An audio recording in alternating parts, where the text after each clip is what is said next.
One crime, thousands of accomplices, and finally, the flight from responsibility. The German war effort could not have lasted as long as it did without the work of the forced labourers. A great deal of money was made from forced labor. In German society, the injustice of forced labor was entirely ignored right up to the 1980s. What do people remember? They remember the economic miracle. They don't remember forced labor. Is there real compensation for stealing your entire life and murdering your entire family? No, there is no such thing.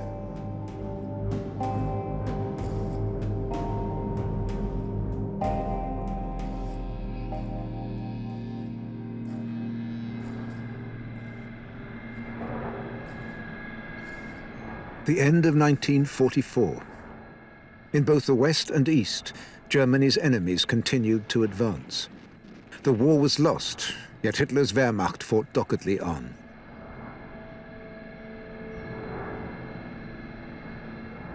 The SS began to disband the concentration camps. For the prisoners who'd managed to survive, the horror continued.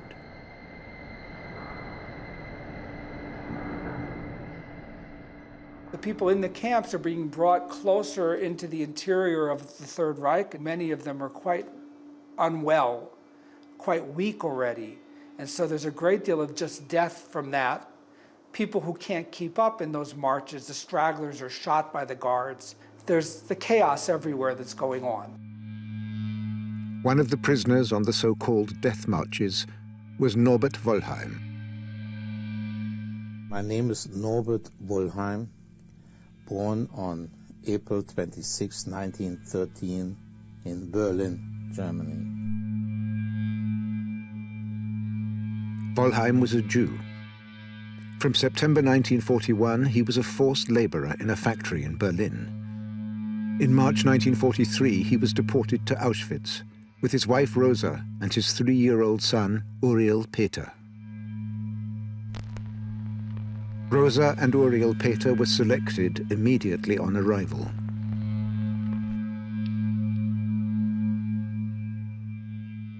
The selection process would be that, generally, that there would be a physician from the camp staff at the arrival ramp, and that person would know how many workers do we need today.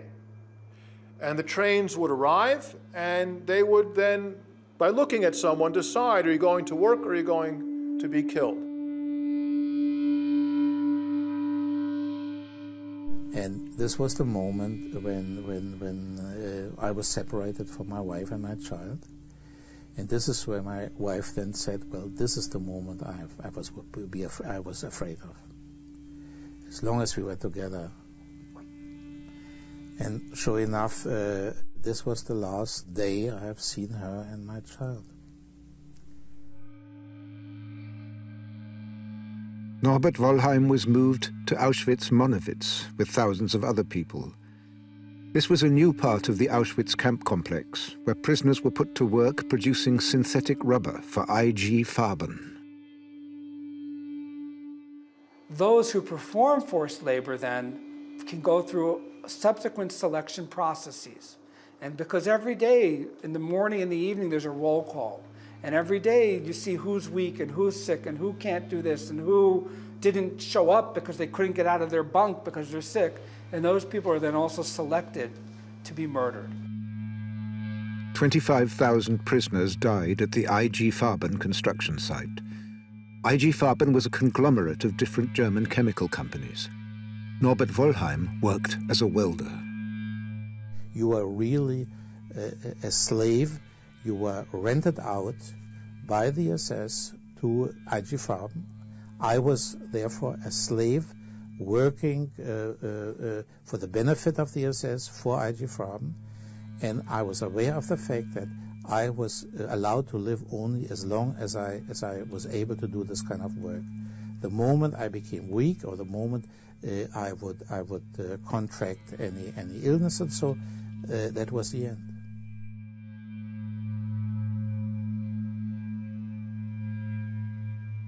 In early 1945, nearly 70,000 prisoners from Auschwitz were driven westwards. In total, up to 250,000 people died on the death marches, many of them Jews. It was mass murder, on the roads, in cold blood, acting on orders. For the Germans, the only way to remove the threat supposedly posed by these dangerous people was to kill them, even at the risk of being caught by the Americans and put on trial afterwards. On the other hand, people believed Nazi propaganda and said, if this war is lost, everyone will die anyway, so why not take one of the enemy with me when I go?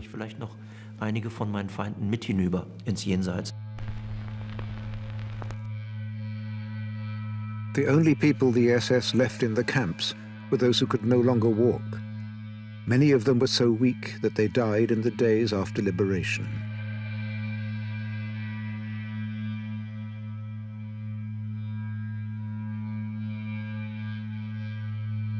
US troops forced the population of nearby Weimar to look at the corpses in Buchenwald concentration camp.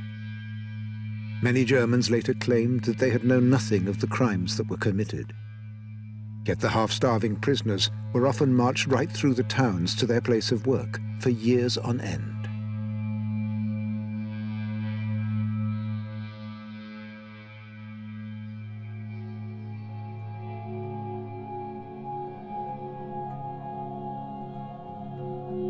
Nadezhda Slessareva from Ukraine spent the final months of the war in Stettin. For years, she has campaigned to make sure that the forced laborers are not forgotten, and has found an ally in Luba Danilenko. I feel guilty because I forgot you've turned 90, but you don't look it.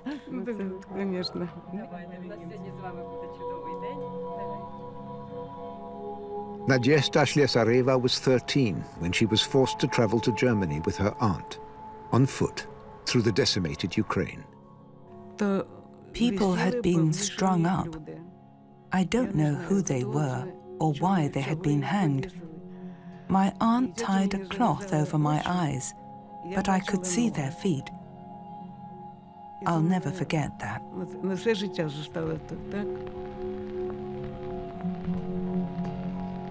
Nadezhda was made to work as a forced laborer in Stettin, digging tunnels.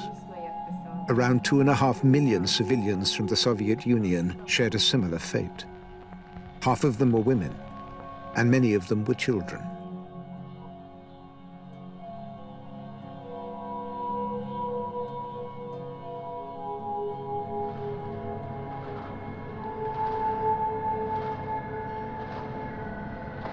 Her fellow countryman, Mikhail Botchkarev, a Red Army soldier, was captured.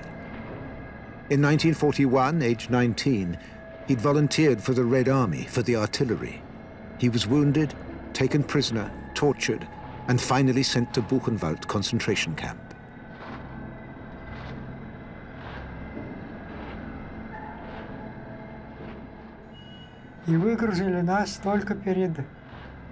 We were unloaded in front of an iron gate. It bore the inscription, Jedem das Seine. They translated it for us into Russian, each to his own.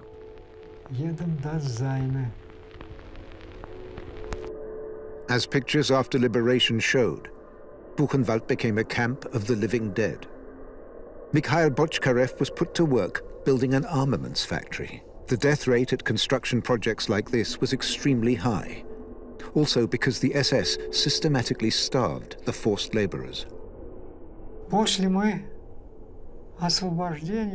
Later, after liberation, I'm moving forward a bit now, we discovered that the rations at Buchenwald had been calculated to allow a normal, healthy person to work for 8 to 9 months, no longer than that. Gradually, the body became emaciated and turned into a corpse, into skin and bones.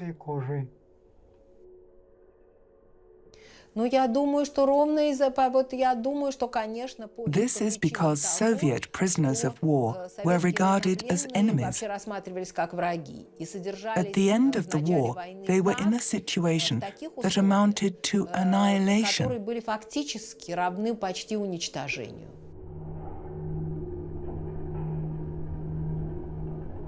Many concentration camps were located close to armaments factories.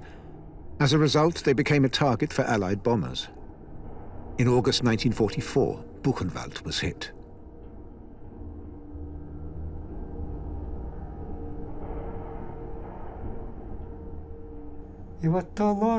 And a bomb hit, almost exactly at the place where I had been until the attack. The man sheltering there, I remember him well, was blown to pieces, but I survived.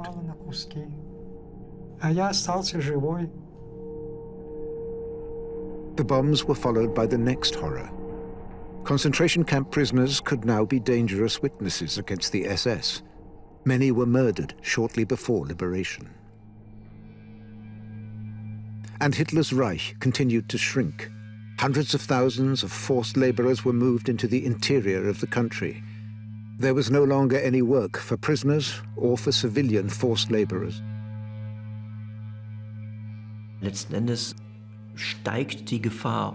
Ultimately, the risk of becoming the victim of ill treatment or the victim of murder increased almost daily until liberation finally came.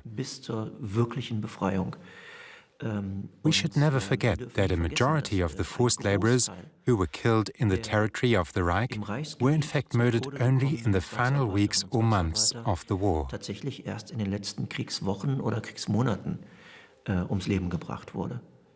It's a desperate period in the Third Reich, and so this reflects the chaos and desperation of the period, and it becomes murderous.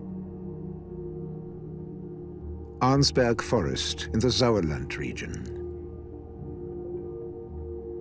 In March 1945, US troops advanced towards the center of Germany, meeting little resistance. Thousands of forced laborers left to fend for themselves were also wandering through the countryside.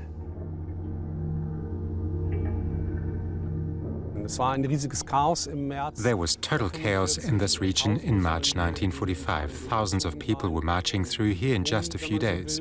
So to lessen the pressure, SS group leader Hans Kammler decided the numbers of forced laborers should, in his words, be decimated.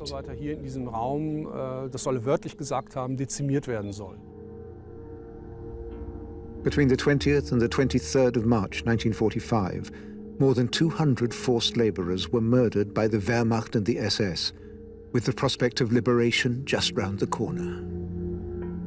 Here too, the US Army forced the local residents to come and look at the bodies.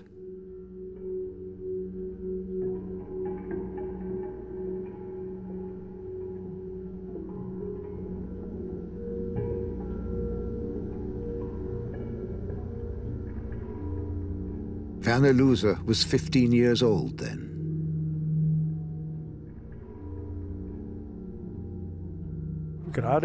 Precisely these people, who were away from home anyway, and who had hardly anything to drink and nothing to eat, and then to be killed in such a horrible, cruel way as they were up there, you just can't imagine it.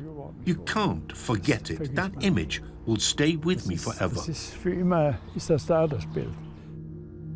The victims included 2 children. I was ashamed. What else can I say?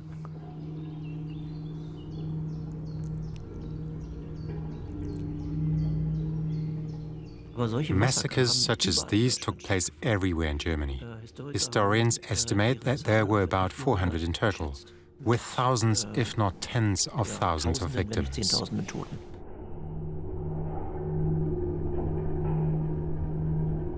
Overall, about 2.7 million forced laborers were killed. Most of them were Soviet prisoners of war, concentration camp prisoners, and Arbeitsjuden, or work Jews, as well as civilians who had been taken from their homes. 2.7 million dead. And this is a population on average between 20 and 40 years old. In other words, an age where the chances of survival are normally very, very high.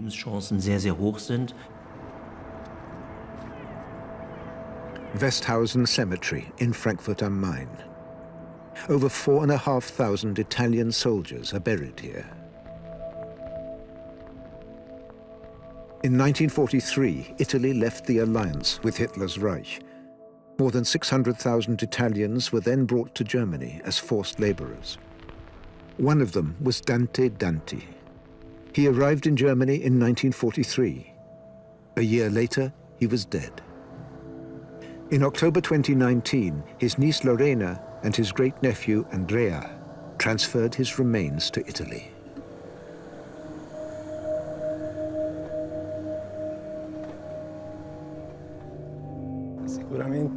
This is certainly a sad moment because here my great-uncle is being exhumed. At the same time, it is a moment of joy because now he can finally return to his home village, to his family and to his own brothers in the family vault.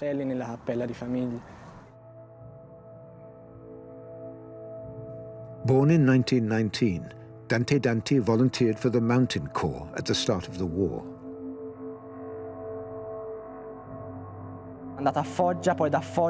From Foggia, he was sent to fight in Tirana in Albania. For 3 years, Benito Mussolini's forces had been fighting alongside Hitler's. Then Mussolini was toppled, and Italy signed a truce with the Allies. The German Wehrmacht imprisoned thousands of Italian soldiers who until then had been fighting on the same side. They became Italian military internees with no rights. After being captured, my great-uncle was only identified by a number. He was no longer Dante Danti, but prisoner 67052. The Italians were not considered prisoners of war. For this reason, Germany was also allowed to put them to work in the armaments industry. Comrades in arms had now become despised enemy. The Italian military internees were treated badly, as traitors, and they were given very little to eat. They're recorded as being extremely thin. By the end of the war, they weighed just 40 or 50 kilos.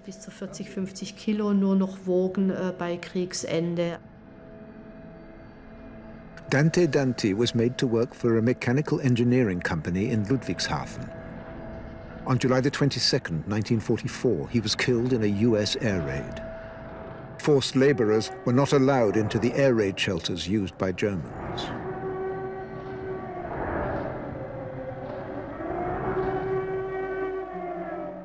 Nadezhda Slessareva from Kiev experienced her first air raid when she was 13. The Germans locked us in a wagon, a cattle wagon. They themselves fled and the guards ran away. And we survived everything that happened there. Well, can you imagine what 2,000 planes flying towards Berlin sounded like? At first we screamed and then we just sat there and nothing more. But we were not hit.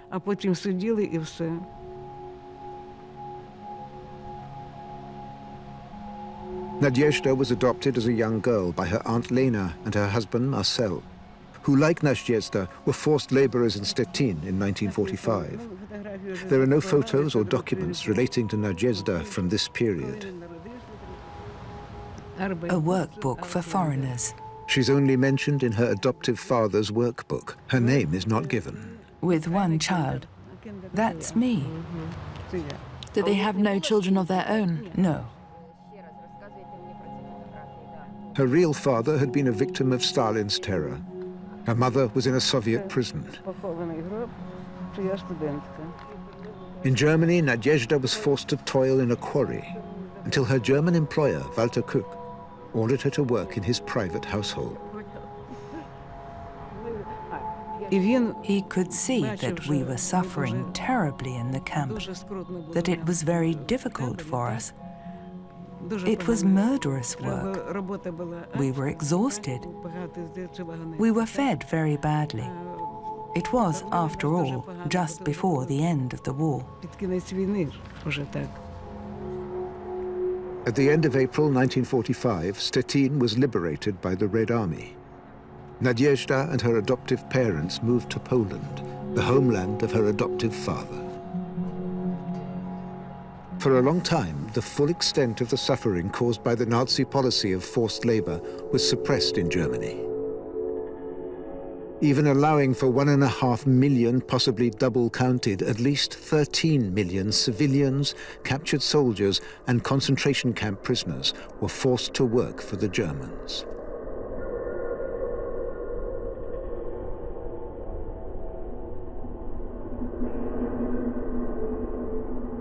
The bitter irony was that through their work, they prolonged the war.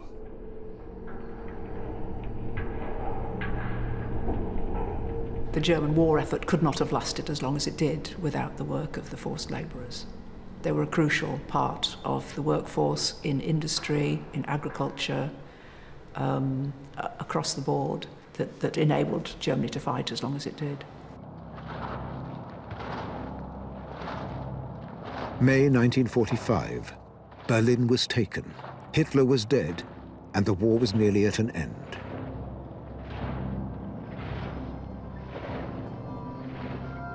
Millions of forced laborers were still in Germany. Now they no longer feared for their lives, but they still faced hunger and other difficulties.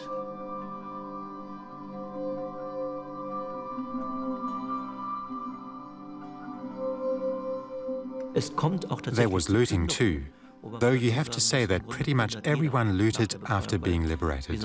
How else could they get by? The Germans also looted. It was the only way to get food or clothing. The forced laborers became displaced persons. The victorious powers and aid organizations helped them return to their home countries. Millions were registered, cared for, and allocated transportation.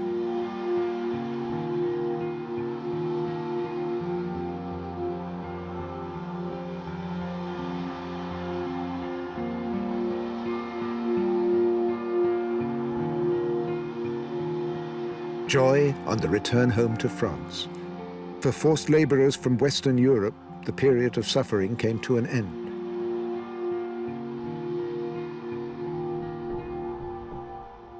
But that was not the case for those returning to the Soviet Union. They were received with suspicion by Stalin's authorities.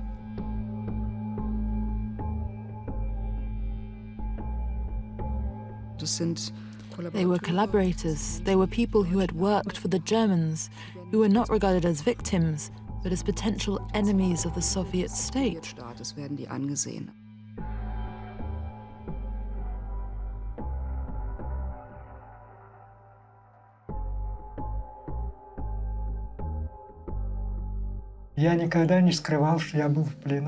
I never made it a secret that I had been a prisoner of war.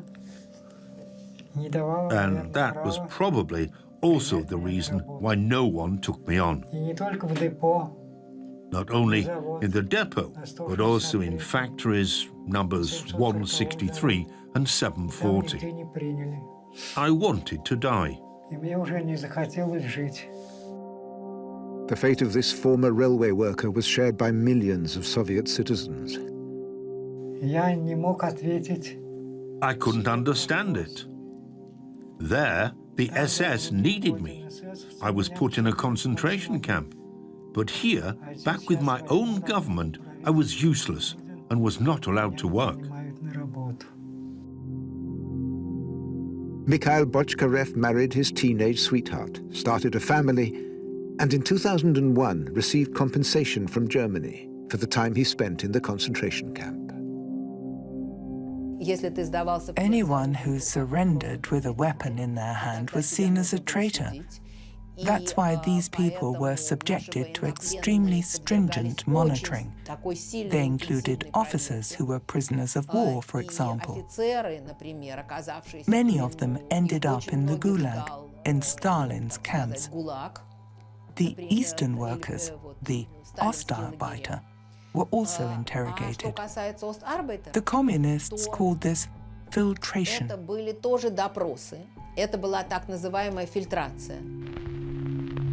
Nadezhda Slessareva stayed in Poland with her adoptive parents until 1948. She then returned to Ukraine to her birth mother. It was a difficult life. Her mother had been a prisoner in Stalin's re-education camps, while her daughter was a former forced laborer in hated Germany.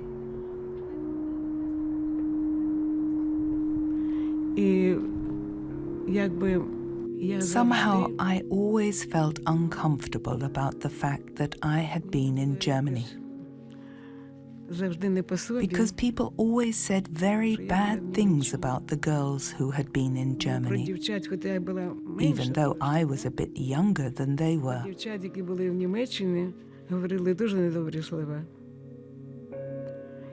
And some of it also stuck with me. I find it hard to talk about it.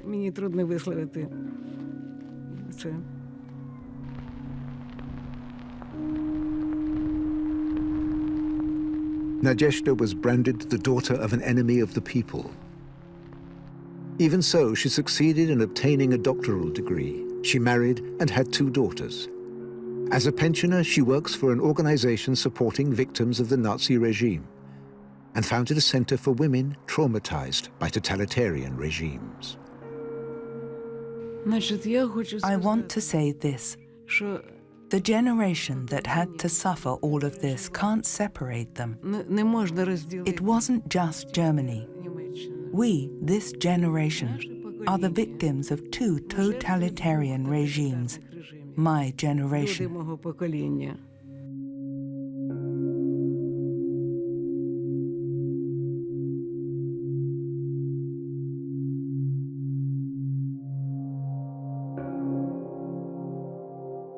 Not all the former forced laborers were able to return home in 1945. 3 years after the end of the war, nearly 500,000 were still living in Germany. Most of them were Jews.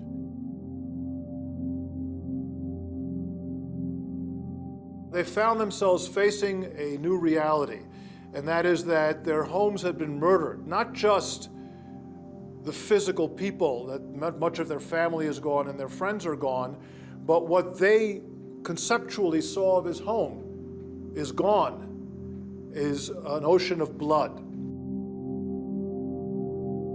Many Jews had to live in camps again.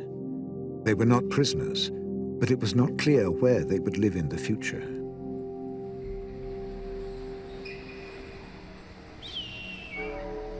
Germany was divided into 4 zones of occupation and denazified. German society, the economy and the judicial system, the press and the political system were to be freed of National Socialism and militarism.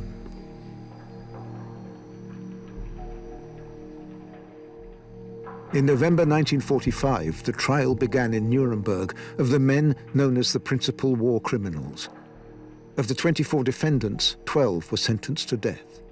They included Fritz Sauckel, responsible for the exploitation of millions of forced laborers. His biggest customer, Albert Speer, the most powerful Nazi armaments minister, received only 20 years imprisonment. For many Germans, the issue of guilt had been taken care of. It was made very, very easy by very narrowly defining the group of people who were guilty. And it was very easy for people to claim that basically they themselves were victims. Victims of the war, the victims of alleged arbitrary treatment by the victorious Allies, the victims of flight and expulsion, and the victims of the air war. Als Opfer des Luftkrieges. Forget, suppress, deny. Considering the crimes that were committed against forced laborers, the majority of beneficiaries got away scot-free. Farmers, businessmen, officials, tradesmen, hardly any of the Germans who forced others to work for them were called to account.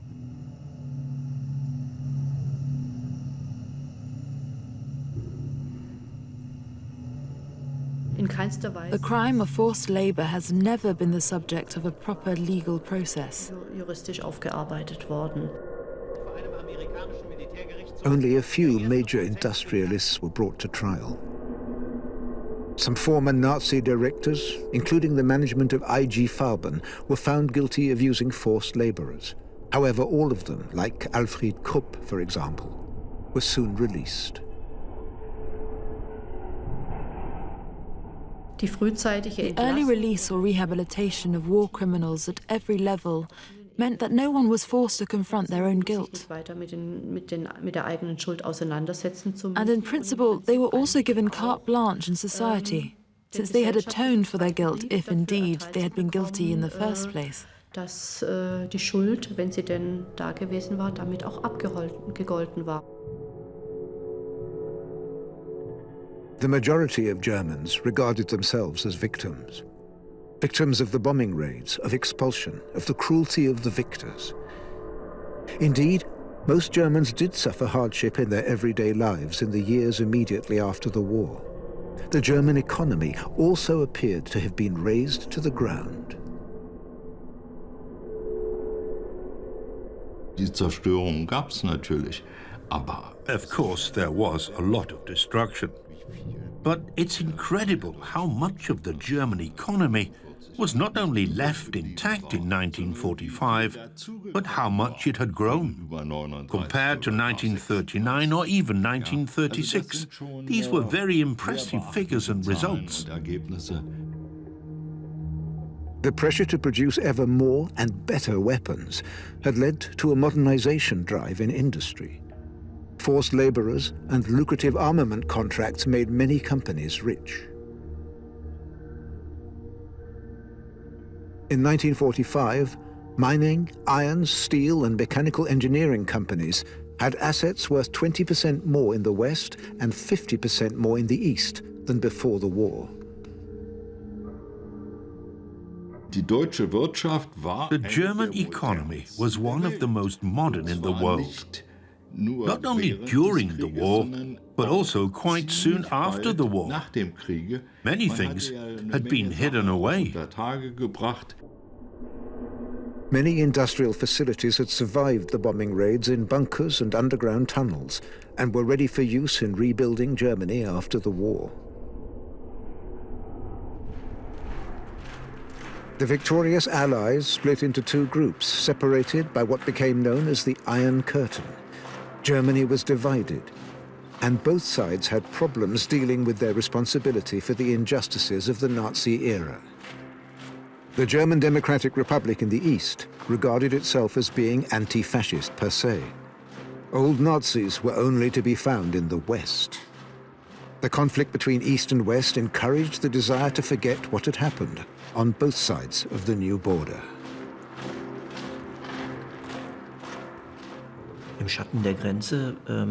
At first, the perpetrators, the bystanders, and the beneficiaries all found an excellent place to hide in the shadow of the border. To a certain extent, they became invisible.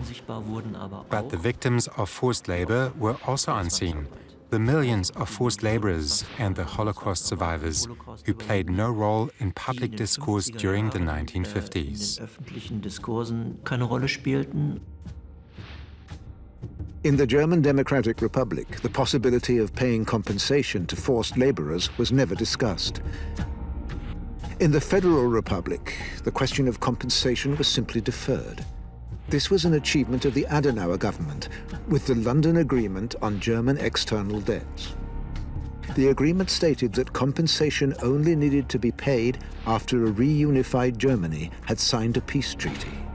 What suited the politicians suited German business as well.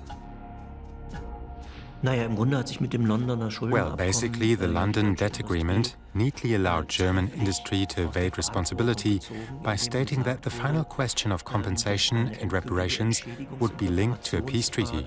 So, in effect, the whole issue was put off forever and a day. In 1953, it was entirely clear that in light of the Cold War, there would be no peace treaty for a very long time.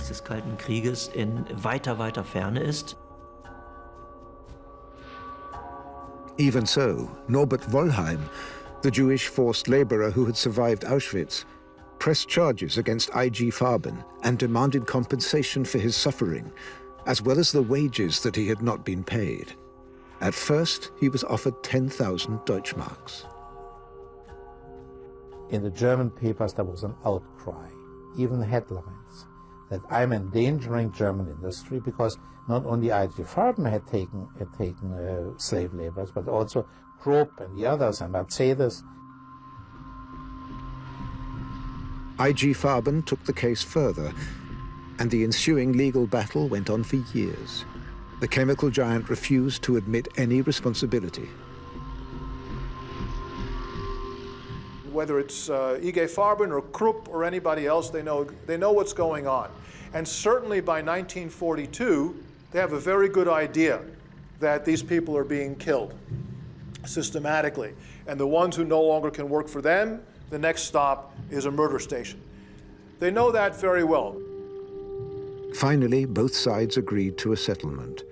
Around 6,000 Jewish survivors and several hundred non-Jews received a maximum payment of 5,000 Deutschmarks for the horrors that they had endured. I.G. Farben paid 30 million Deutschmarks into a fund, and in return was protected against further legal claims.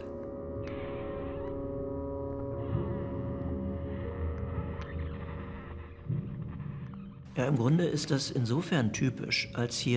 fact, this is typical to the extent that here, as later on, German industry managed to avoid making any admission of guilt, while at the same time acknowledging, to a certain degree, in a legally binding manner, that compensation must be paid.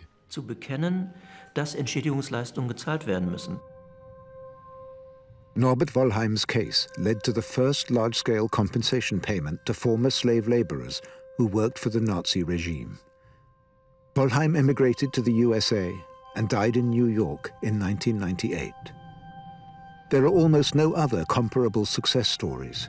Only in rare cases has the Jewish Claims Conference succeeded in winning compensation for Jewish forced laborers, and usually only when the German companies see a risk to their business interests in the USA. The point was only to do what couldn't be avoided. There was absolutely no empathy with the victims and no recognition of the part that they, the companies, had played with regard to this issue. Nor any admission that Nazi forced labor was a crime and that the victims must be compensated accordingly. May 2020, Arnsberg Forest. Archaeologists are searching for the memorial stone at the site of the massacre of over 200 forced laborers. In 1964, the obelisk was secretly removed. The obelisk was erected in 1945 on the orders of the Allies. It contained a very clear inscription stating that here people were murdered in a bestial fashion by fascists. Naturally, this upset people, particularly during the 50s and 60s, when they wanted to forget about that time. The Germans were busy rebuilding the country. Judicial proceedings against Nazi criminals remained the exception. One of the few trials took place in Arnsberg. The charge was the murder of 208 forced laborers in 1945. One of the main defendants was a former captain and son of an industrialist, Ernst Moritz Klönner, who had participated in the murder without being officially ordered to do so. He appeared at the trial just after having an operation. Meine sehr verehrten Herren, Richter, meine Herren Geschworenen, bitte ich Sie als Verteidiger des Angeklagten Klönne ein gerechtes Urteil. Und dieses gerechte Urteil muss meiner Auffassung lauten, der Angeklagte Klönne wird freigesprochen.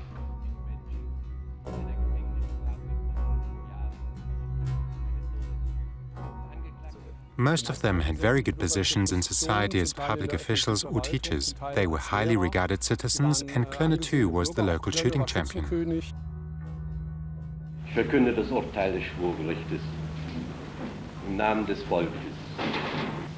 Der Angeklagte Klönne wird wegen Beihilfe zu einem Totschlag, begangen an 71 Menschen, zu einer Gefängnisstrafe von 1 Jahr und 6 Monaten verurteilt. If you read the judgment, you see a great deal of sympathy for the perpetrators, but not for the victims. They were of no interest. There's also a great deal of allowance for the security situation and the shortage of food the perpetrators faced. It was not until 2020 that the memorial stone to the victims saw the light of day again. Unknown persons had toppled it with a heavy implement and buried it.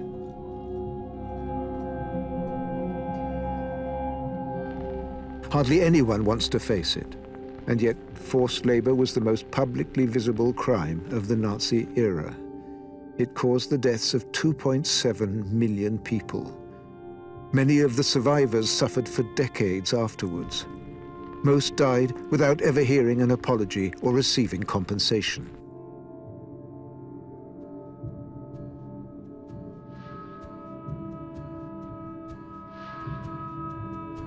Then the Iron Curtain fell. Germany was reunited. No mention was made of a peace treaty, since that could lead to payment of outstanding reparations and demands for compensation. For that reason, the reunification was regulated through the 2+4 agreement.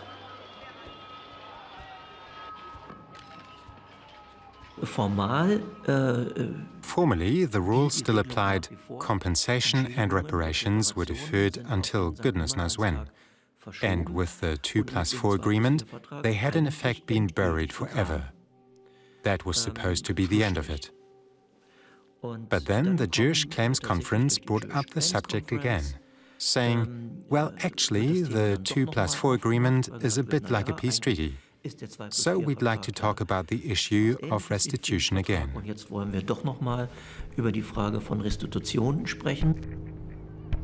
From the mid-1990s, a series of class actions were raised in the USA against German companies. There was a lot of money at stake for some of the companies that had earned a lot from forced labor. The accused were a who's who of the German economy. As well as financial compensation, the victims wanted one thing above all: an acknowledgement of guilt and responsibility. Some companies began to examine the part they had played during the Nazi era. Others continued to procrastinate. On behalf of the attorneys in the USA, historian Thomas Kuczynski researched how much money had not been paid in wages to the former forced laborers. Instead of calculating what the individual survivors should receive, I worked backwards. What did the forced laborers contribute? The result? 64 billion working hours were contributed by forced laborers during the Nazi period. The employers paid only about half of what German workers received. Therefore, a total of 20.5 billion Reichsmark remained unpaid to the forced laborers. According to Kuczynski, in 1999, that was the equivalent of 180 billion Deutschmarks. That was the amount due as compensation for wages not received.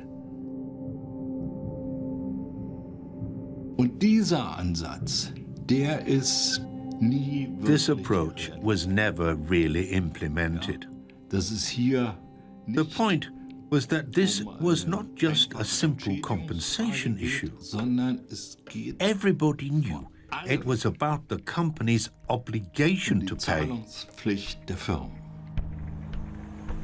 The German side refused to acknowledge that obligation.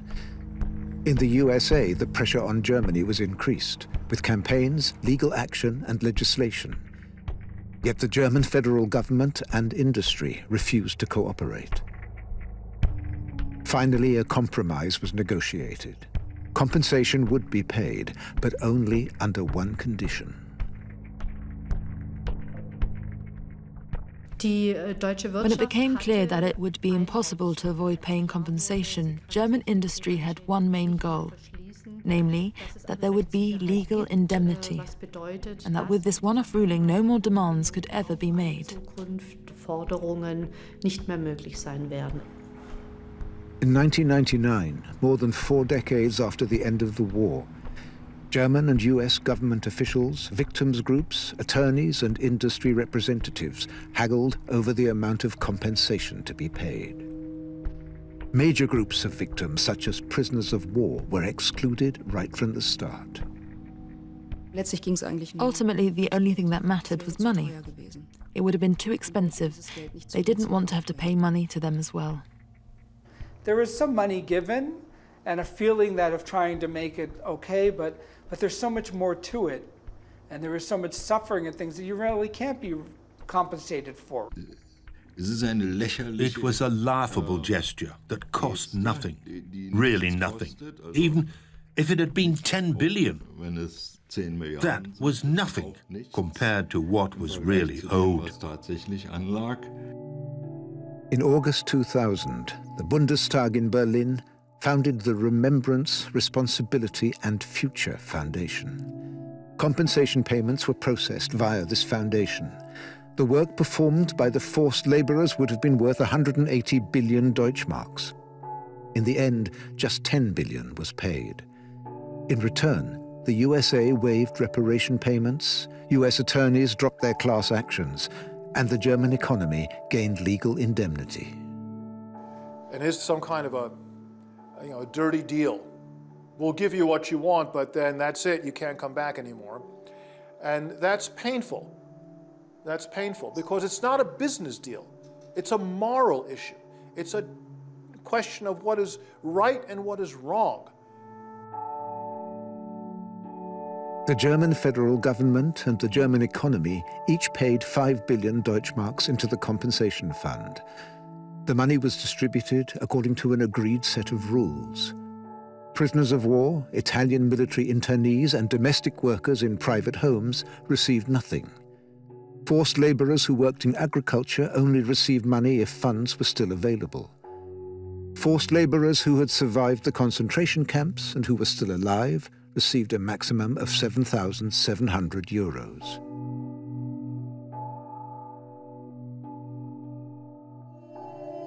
Otto Rosenberg, a Sinto from Berlin, was forced to work for the Nazis for 6 years and survived numerous concentration camps, including Auschwitz, Buchenwald, and Mittelbau-Dora. After the war, he fought for acknowledgement of the crimes committed by the Nazis and finally had to grapple with German bureaucracy. His daughter, Petra Rosenberg, helped him with the application process. Some questions were absurd. Did you perform forced labor? Everyone had to work. It wasn't a sanatorium. The Nazis murdered around 500,000 so-called gypsies. Otto Rosenberg lost almost his entire family. At age 74, he applied for compensation. I can still remember that I submitted the application in spring 2001, and my father died at the beginning of July 2001. There was a compensatory payment, but he never actually received it. So many died before they got anything. And then, yeah, one could say that what they got in the end was not enough to make any sort of recompense for the life chances and that they'd lost and the damage that had been done to them. Too little, too late, but better than nothing. Following their return, Soviet prisoners of war were regarded as traitors rather than victims. For them, the compensation was of particular significance. For them, it was not so much of material value, but above all of moral value. It was a recognition of the fact that they had been victims of this war. But on the other hand, particularly for those who didn't receive compensation, the wound was twice as deep because the lack of compensation was forever connected to the failure to recognize them as victims of National Socialism. Immer auch verknüpft ist eine Nichtanerkennung als NS-Opfer. This applied in particular to over 5 million Soviet prisoners of war. It was not until 2015 that 4,000 of them received compensation of 2,500 euros. More than 20 million people worked as forced laborers for Germany during the Nazi era. Fewer than 1.7 million received compensation. Over 90% got nothing. Eigentlich muss man das Ganze In reality, the entire so-called compensation procedure of the early 2000s should be regarded as broken justice. Gerechtigkeit bezeichnen. Autumn 2019. The small town of Magliano in Tuscany. From here, Dante Danti left to join the war. He died in German captivity. 75 years later, his remains were returned to their final resting place. The mayor, a former member of the Mountain Corps, and members of his family paid their final respects. No one here knew him personally. After the war, his siblings didn't talk about him much because it was a very sad, painful memory. Yet even though not much was said about him, the connection to their lost brother was very strong.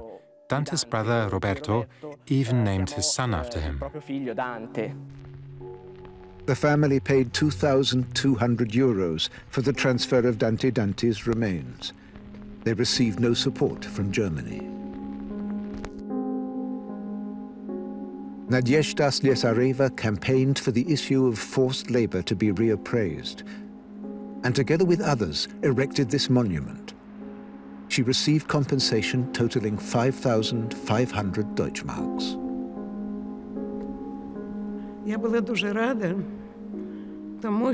I was very glad when I was able to buy a computer with my daughter Elena's husband.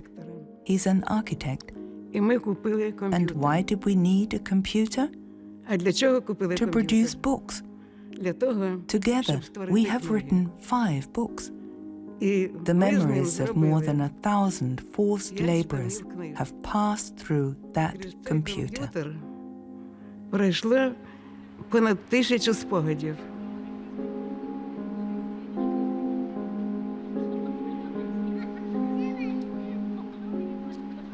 Is there real compensation for stealing your entire life and murdering your entire family? No, there is no such thing. Is there a sincere effort, can there be, to compensate as much as you possibly can, knowing that there's always a gap? That is possible. Have we reached that? Not yet.